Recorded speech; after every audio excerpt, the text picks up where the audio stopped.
Welcome, my amazing friends. Today I will tell you a story that changed the world. A story of ships and swords, of kings and colonies, of pride and pain.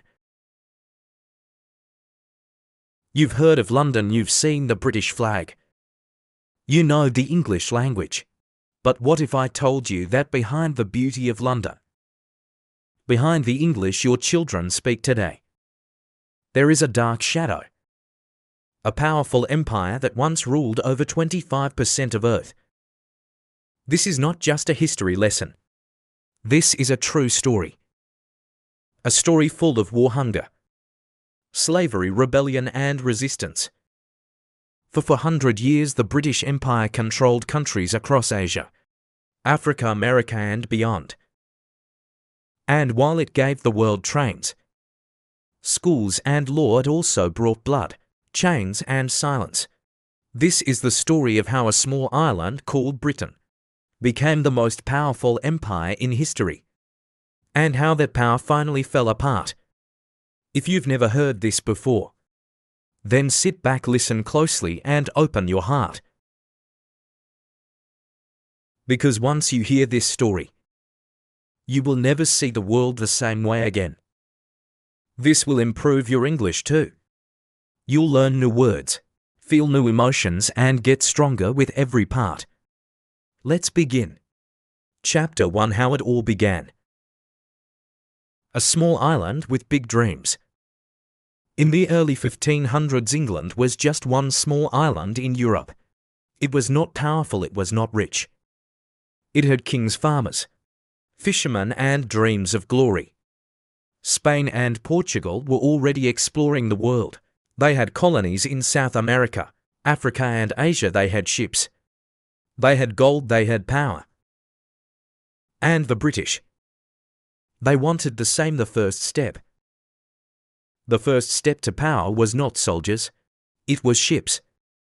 Queen Elizabeth I supported explorers like Francis Drake, a pirate to some, a hero to others. They began sailing around the world, trading, stealing, fighting and learning. They found new lands, new riches and new people. And slowly England's hunger for more began to grow. Why stay small, they thought, when the world is out there waiting to be taken? The East India Company. In 16, a group of rich English businessmen created something dangerous: the British East India Company. At first it was just about trade. They wanted spices from India, tea from China, silk from Asia. But they didn't just trade. They brought guns, they built forts. They hired soldiers and step by step, they started to control the lands where they traded. By the 1700s, the East India Company was not just a company. It was an army, a government, and an empire in disguise. India was rich in gold, spices, cotton, and culture, but it was also divided. Many kingdoms, many rulers. The British East India Company used this to their advantage. They made deals with local kings. They created internal conflicts. They bribed, betrayed, and took control one region at a time. In 1757, the Battle of Plassey changed everything. The British defeated the powerful Nawab of Bengal. That was the moment the British Empire truly began. After Bengal, the company took more Punjab, Delhi. South India, they forced farmers to grow cash crops instead of food. The result: famine, starvation, death. Millions died while British merchants grew rich. Indian wealth was shipped to Britain while Indian people suffered. And all of this was just the beginning. At the same time, the British were taking land in North America, the Caribbean, Africa, Australia. They brought slaves from Africa to work in sugar fields. They called it trade, but it was human trafficking. Men, women and children were sold like objects, torn from their homes, branded, chained, whipped. The British called it business. History calls it evil path to revolutions, rebellions, and the rise of British power. In the 1700s, the British Empire had colonies across the world. One of the most important was the 10 colonies in North America, places like Boston, New York, Virginia. These colonies were rich in land, resources, and trade, but the people living there, many of them British settlers, started to feel angry. Why? Because even though they lived in America, they had to pay high taxes to the British king, follow British laws, accept decisions made by a government in London. Thousands of miles away, they had no real voice. No freedom, no respect. The final spark came in 1773, when the British imposed a heavy tax on tea. A group of angry Americans dressed as native people entered a ship and threw 342 chests of tea into the sea. This was called the Boston Tea Party. Britain was shocked and furious. They sent soldiers, they passed strict laws. They tried to control the colonies harder, but it was too late in 1775. The American War of Independence began. For 8 years, British soldiers fought American revolutionaries. They believed they could easily win. After all, they were the strongest empire. But the Americans had something powerful: the desire to be free. In 1783, Britain surrendered. The United States of America was born. It was the first major loss for the British Empire and a lesson. You can rule people with fear, but you can't kill their dream of freedom. While the empire was losing America, it was tightening its grip on India. The British East India Company controlled large parts of India, like Bengal, Madras, and Bombay. But they didn't stop there. They used a method called divide and rule. This meant they would turn one Indian kingdom against another, promise support to one ruler, then betray them later. Control by manipulation, not just war. They forced Indian farmers to grow indigo and opium. They made local rulers puppets. And they filled their ships with gold, cotton, silk, tea, and money while Indians died of hunger. They even forced opium into China, starting the Opium Wars, but we'll explain that in part 3. By now, the British weren't just traders. They were the unofficial rulers of India. But all of this greed, all of this injustice, it was building something dangerous. Rage, and that rage exploded in 1857. This was one of the most important uprisings in British history. It began with Indian soldiers called sepoys, who worked for the British Army. These soldiers were told to use new rifles. To use them, they had to bite open greased cartridges. But there was a problem. The cartridges were greased with cow and pig fat. For Hindus, cows are sacred. For Muslims, pigs are forbidden. This wasn't just disrespect. It was a deep insult to religion and culture. The sepoys were furious in May 1857. They revolted in Meerut, killing British officers and marching to Delhi. The fire spread. Thousands of Indians joined kings, peasants, workers, women. They all rose up. For over a year, the British were terrified. They called it the Sepoy Mutiny. But in truth, it was India's first war of independence. Innocent people died on both sides. British women and children were killed. Indian civilians were brutally punished. In the end, the rebellion was crushed. But the message was clear. India would not be silent forever. And something huge happened after that. After the 1857 rebellion, the British government realized something. The East India Company was too greedy, too corrupt, and too dangerous. So in 1858, the British Parliament officially took control.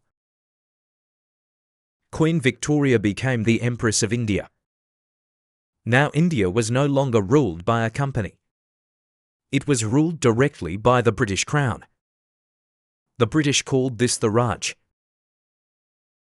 a system where British officers controlled Indian land law, money and life. They said they were bringing civilization.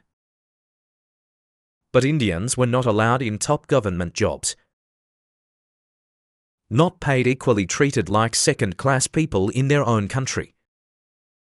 Railways, schools and roads were built, but mostly to help the British move goods and soldiers.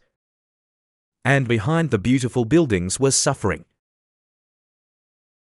While all this was happening in India, the British turned their eyes to Africa. Africa was rich in gold, diamonds, land and labour, but it was divided into tribes and kingdoms. The British, along with the French, Dutch and others, started the scramble for Africa.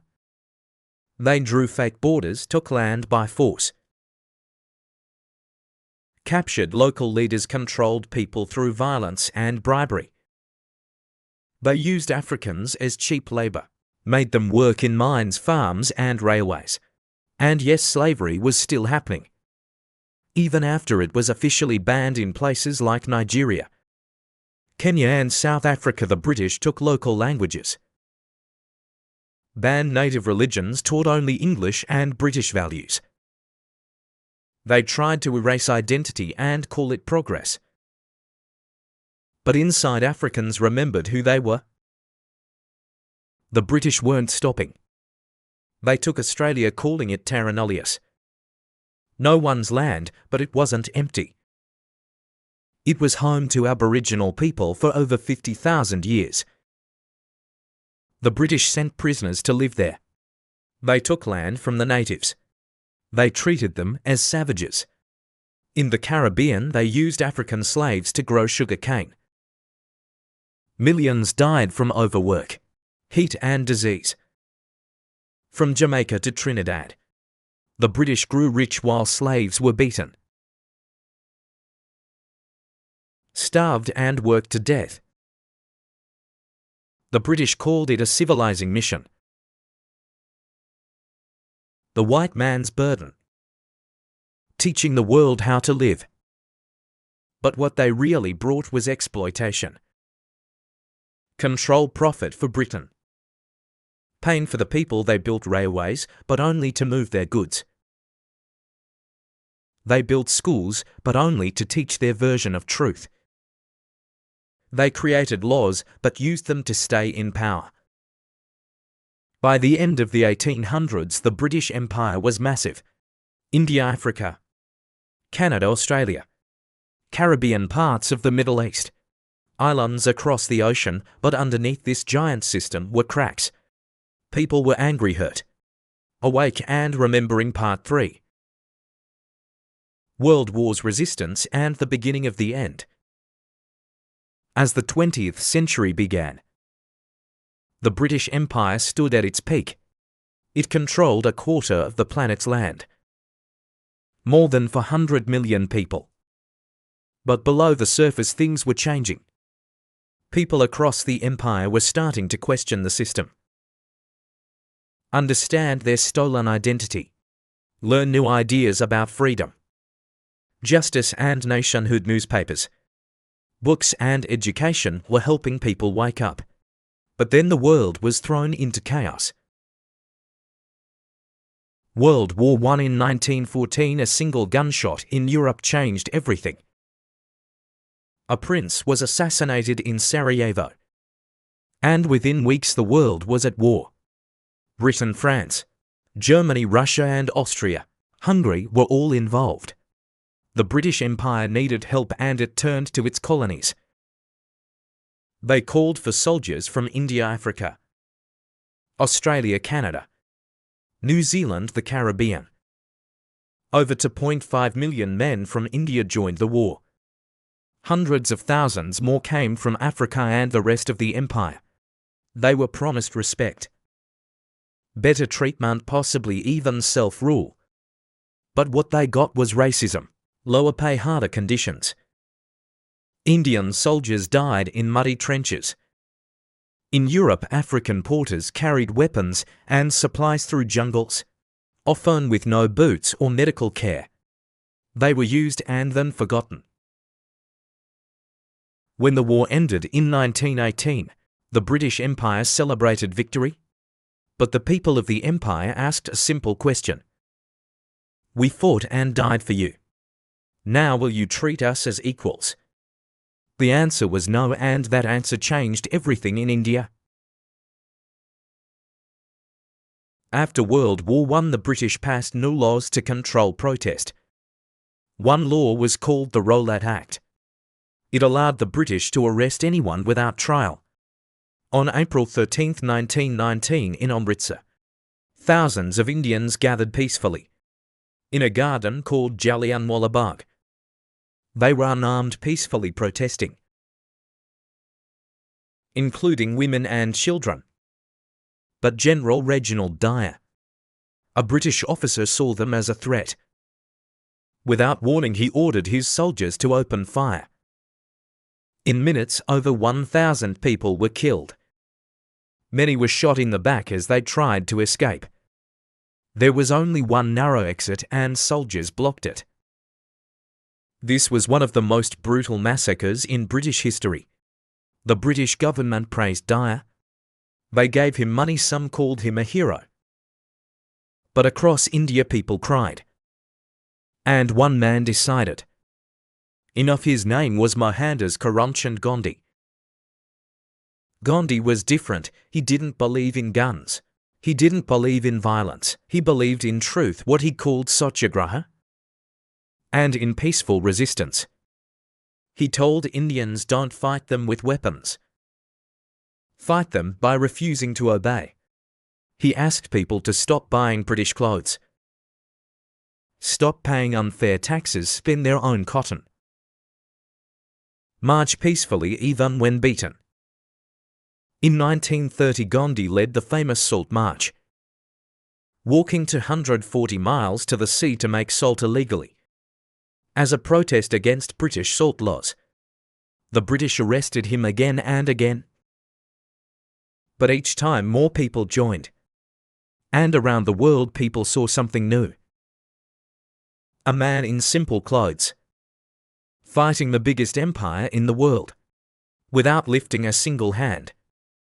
The British were afraid, because now their control was being broken by peace. In Africa the story was different. But the pain was the same. After World War I, Africans expected change. But the British continued to control land, take resources, punish protesters, crush native traditions. In Kenya, a leader named Jomo Kenyatta began speaking for the rights of Africans. In Ghana, Kwame Nkrumah started organizing students and workers. In Nigeria, Nnamdi Azikiwe demanded education and respect. These leaders studied in British schools, but they saw how Britain spoke about freedom in Europe, while denying it in Africa. And slowly the message spread. If we fought in your wars, if we paid your taxes, if we built your roads, why are we still treated like slaves? The stage was being set, and then another war came.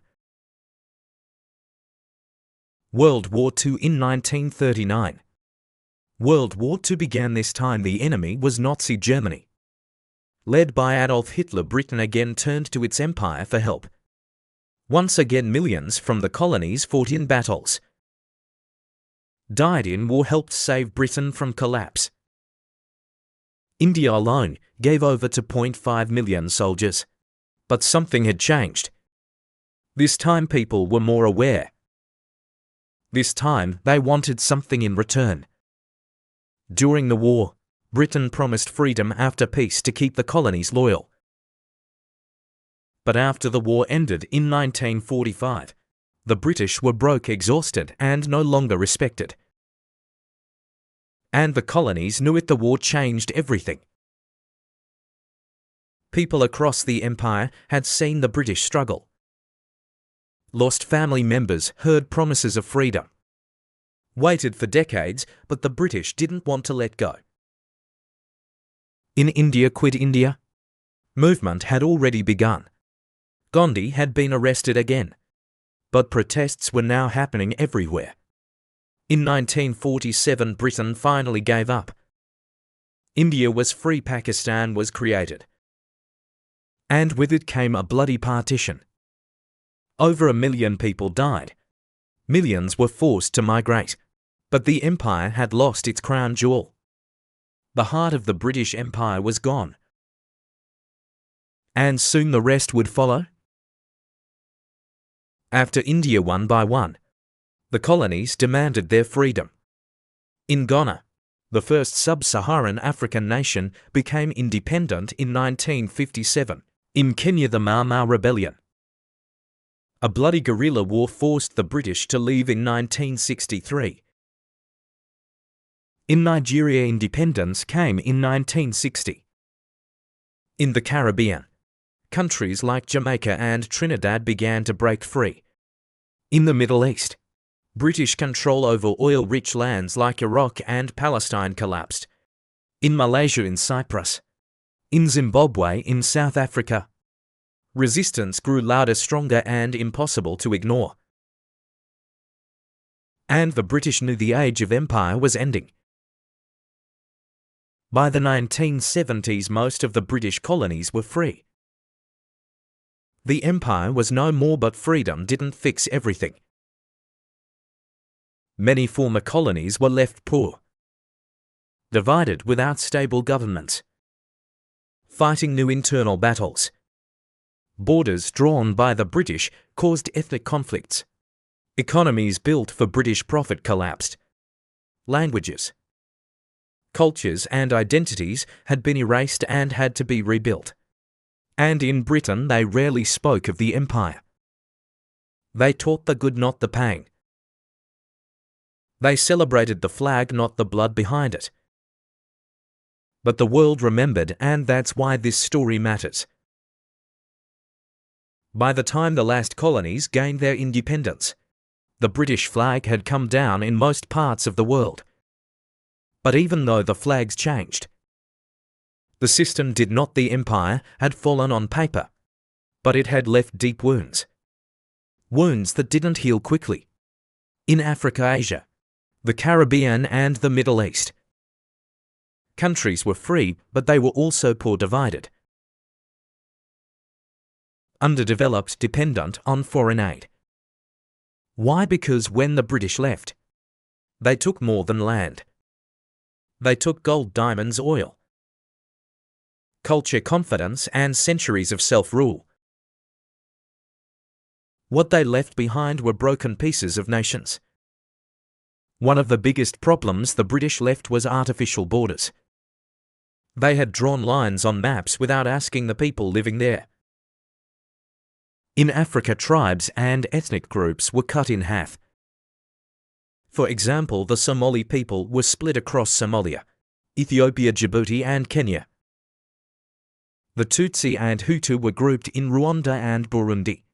Despite centuries of tension, these artificial borders created conflicts, civil wars, and genocides in India and Pakistan. The British partition in 1947 led to endless conflict over Kashmir. 3 major wars, a constant nuclear threat even today. In Palestine, the British created a mandate after World War I, made promises to both Jews and Arabs, then left in 1948, and the region has been at war ever since. These are not accidents, they are the results of rushed exits, careless borders, and no accountability. Many former colonies today speak English, and many people consider it an advantage. But the truth is more complex. The English language was used by the British Empire to control education, control law, control opportunity. If you didn't speak English, you couldn't get a government job, go to school, speak in court, write officially. This created a system where local languages were slowly erased. In India, hundreds of languages were ignored. In Africa, native languages like Shona, Yoruba and Swahili were called inferior. Children were punished for speaking their mother tongues in school. The language helped global communication, but it also became a tool of shame, class and separation. One of the ugliest legacies of the British Empire is something you cannot always see, but you can always feel racism. The empire was built on a belief that white Europeans were superior, that darker-skinned people were less intelligent, that colonized people were not capable of ruling themselves. These beliefs were taught in schools, printed in books, shown in films, preached in churches. In Africa, black people were forced to carry passes, kneel before white officers, and use separate bathrooms. In India, signs said dogs and Indians not allowed. In Australia, the native Aboriginal people were called animals by law until 1967. Even after independence, these ideas remained deep in society. They affected hiring, education, confidence, media, beauty standards, social class. The world still carries these wounds, because ideas are harder to kill than armies. Even after countries became free, they still used British legal systems, school systems, university exams, government styles, dress codes, thinking patterns. This is called cultural colonization. When the empire lives inside your mind. For example, in Nigeria, courts still follow British common law. In India, English literature is still the highest subject of pride. In Kenya, Parliament still looks like the British House of Commons. In the Caribbean, the Queen remained the head of state until recently. Many didn't realize it, but they were still thinking like colonized people. They wore suits in 40-degree heat. They used British words to describe their own culture. They compared themselves to London and always felt less. This was the invisible empire. An empire that didn't need soldiers. It ruled through memory. The empire may have ended politically, but economically it continued.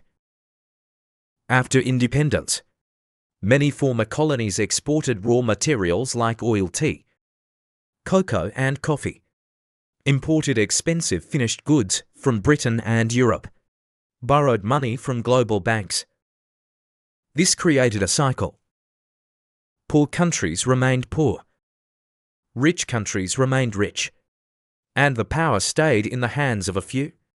Former colonies were also pushed into Commonwealth trade agreements, deals where Britain still got access to markets, ports and resources. It looked like cooperation, but often it was control with a smile. Even today, the global financial system is built on structures the British helped design.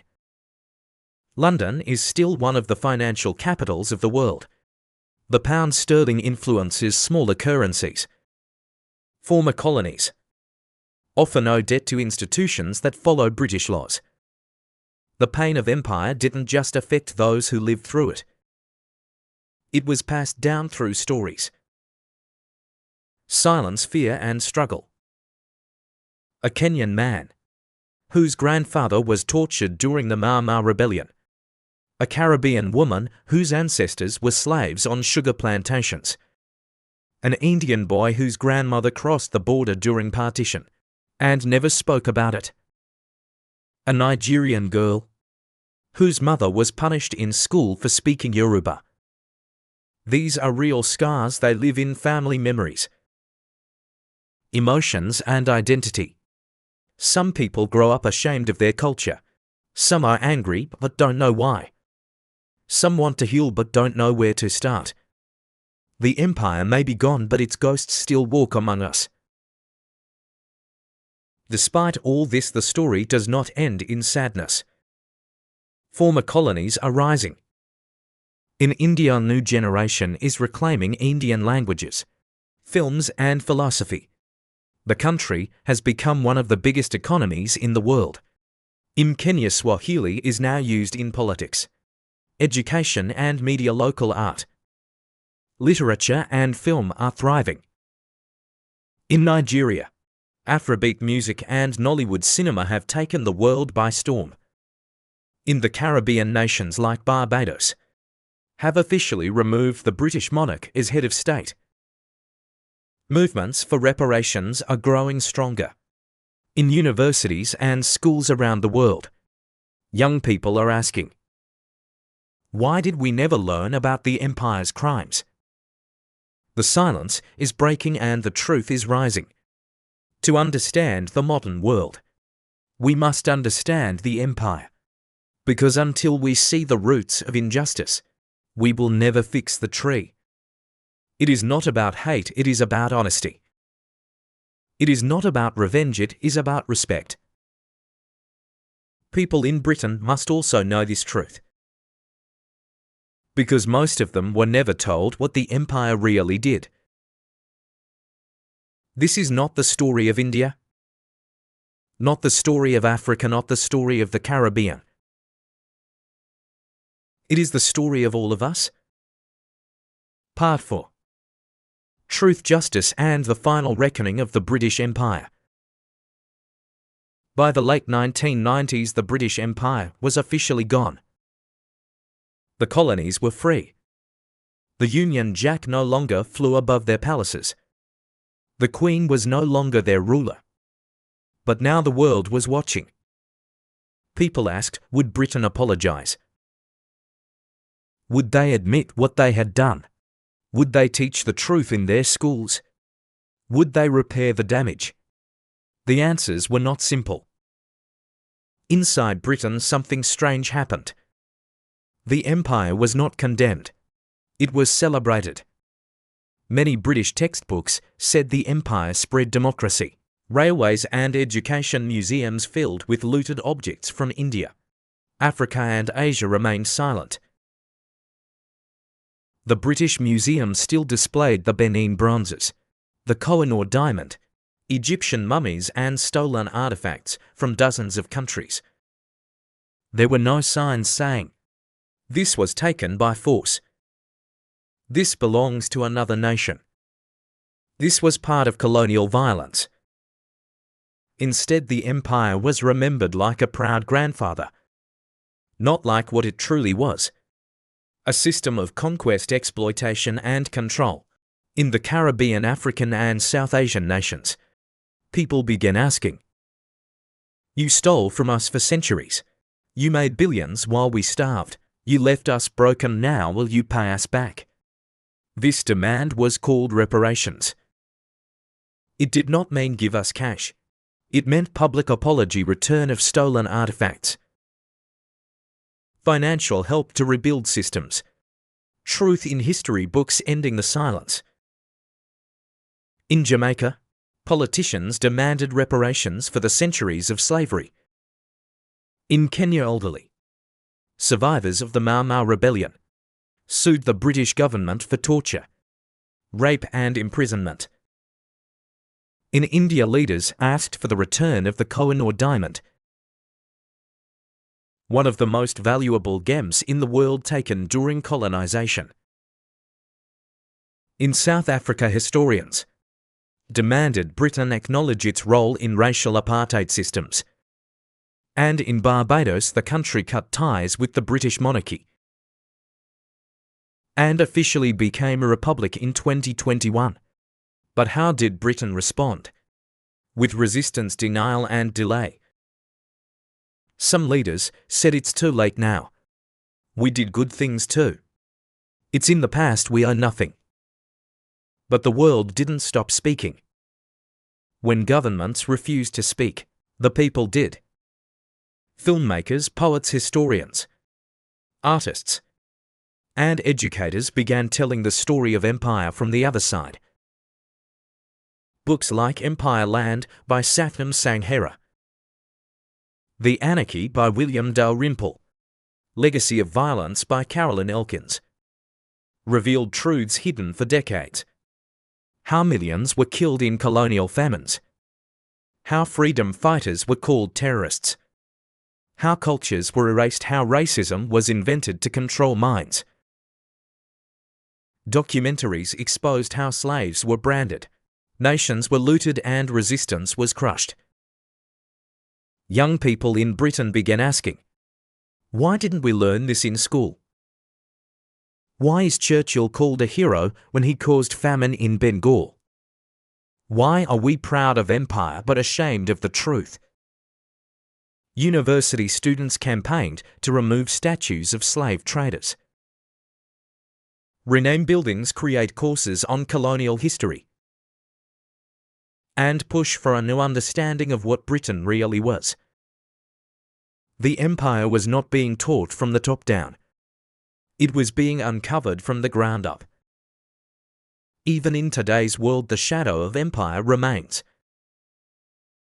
In immigration laws, former colonies often face stricter rules. Refugees from war-torn countries once ruled by Britain are rejected by the country that once ruled them. In global economics, former colonies still depend on Western aid and trade. Their industries were destroyed long ago and never allowed to rebuild. In language and culture, many countries still measure success in English fluency, British education, Western appearance. In human emotion, many still carry shame of their language, skin identity, or history. While many in Britain still carry pride for an empire they were never told the truth about. This is the invisible empire. It no longer controls land, but it still controls thinking. But now a new generation is saying enough. Young people across the world are studying history, speaking openly, reclaiming their languages, reviving their art, telling their stories, asking hard questions and demanding truth, justice and healing. In Nigeria, Afrobeats musicians speak about colonial trauma in their lyrics. In India, Dalit writers are sharing how British laws deepened caste divisions. In Trinidad, writers are retelling the sugar cane era through poetry. In Kenya, children are learning Swahili with pride. In London, students are protesting statues of slave owners. They are not asking for pity. They are asking for truth. They are not blaming today's generation. They are blaming the systems that were never changed. The empire may be over, but the lesson is not finished. If Britain wants to truly move forward, it must teach the full truth about its past. Acknowledge the pain it caused. Return what was stolen. Repair what was broken. Stop hiding behind silence. Because healing only begins with honesty. This is not just Britain's story. This is your story if you speak English. This is your story if your country was ruled. This is your story if you live in a world shaped by power, race and history. And if we don't tell this story completely, it will repeat in another form. There was a time when they said, the sun never sets on the British Empire, but every empire falls. The Mongols fell. Rome fell and Britain fell. Not with fire from outside, but with truth from within. What remains today is not pride. What remains is responsibility. The responsibility to remember those who died, honor those who resisted, tell the story fully, and never allow any nation to rule another with lies again. This was not just the history of an empire. This was the story of real people, of pain that was hidden, of courage that was silenced, of voices that were never heard. Now the truth is out. The world cannot heal without remembering. And we cannot move forward by forgetting. So let's carry this story not with hate, but with honesty, with hope, and with the promise never again. If this story opened your eyes, if it made you feel something, then let's keep learning together. Subscribe to this channel Not just for English, but to understand the world, to question the past and to build a better future. Because knowledge is power. And stories like this deserve to be heard. I'll see you in the next video.